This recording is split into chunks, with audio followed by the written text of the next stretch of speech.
அனைவருக்கும் வணக்கம். நான் உங்கள் மல்லி குக் சேனலிலிருந்து உங்களை அன்புடன் வரவேற்கிறேன்.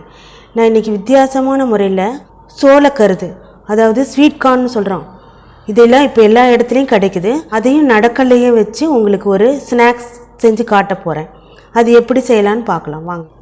நான் ஸ்வீட் கார்னுங்கிற சோளக்கருதை, இனிப்பாக இருக்கும் இதை ஒரு கப் அளவுக்கு வேக வச்சு எடுத்து வச்சுருக்கிறேன். அதே அளவுக்கு நடக்கல்ல பச்சையாக கிடைக்கும் கடைங்களில், கொஞ்சம் நேரம் ஊற வச்சு நடக்கல்லையை கொஞ்சம் குக்கரில் ஒரு 2 விசில் விட்டு வேக வச்சு எடுத்துருக்கிறேன். இது 2 மட்டும்தான் நம்ம செய்ய போகிறது. அது எப்படி செய்கிறதுன்னு காட்டுறேன். ஒரு பவுலில் ஸ்வீட் கார்னையும்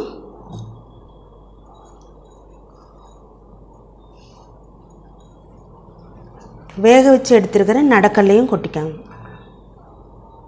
ரெண்டையும் கலந்துக்கணும்.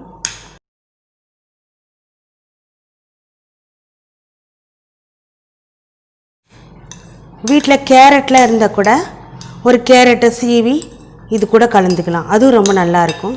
நான் இப்போ சிம்பிளாக தான் காட்டியிருக்கிறேன். இது மிளகுத்தூள் பொடி பண்ணி வச்சுருக்கிறேன். அதை 1.5 ஸ்பூன் போட்டுக்கலாம். உங்களுக்கு இன்னும் காரம் வேணும்னா இன்னும் கூட அதிகமாக போட்டுக்கலாம். இதுக்கு தேவையான அளவு உப்பு போட்டுக்கணும். நான் 1/2 ஸ்பூன் போட்டிருக்கேன்.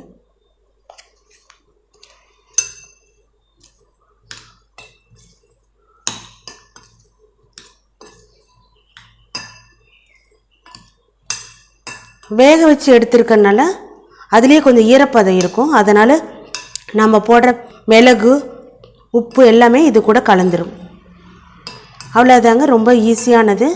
இது குழந்தைங்களுக்கு செஞ்சு கொடுத்தீங்கன்னா ரொம்ப விரும்பி சாப்பிடுவாங்க. ஈவினிங்கில் ஸ்கூல்லேருந்து டயர்டாக இருப்பாங்கன்னா இது ஸ்நாக்ஸ் ஈஸியாக நம்ம செஞ்சு கொடுத்துடலாம். குழந்தைங்களும் விரும்பி சாப்பிடுவாங்க, பெரியவங்களுக்கும் ரொம்ப பிடிக்கும். இதை நீங்களும் வீட்டில் செஞ்சு கொடுத்து பாருங்கள் குழந்தைங்களுக்கு. நீங்களும் சாப்பிடுங்க. பிடிச்சிருந்தா லைக் பண்ணுங்கள், ஷேர் பண்ணுங்கள், கமெண்ட்ஸ் பண்ணுங்கள், மறக்காமல் சப்ஸ்கிரைப் பண்ணுங்கள்.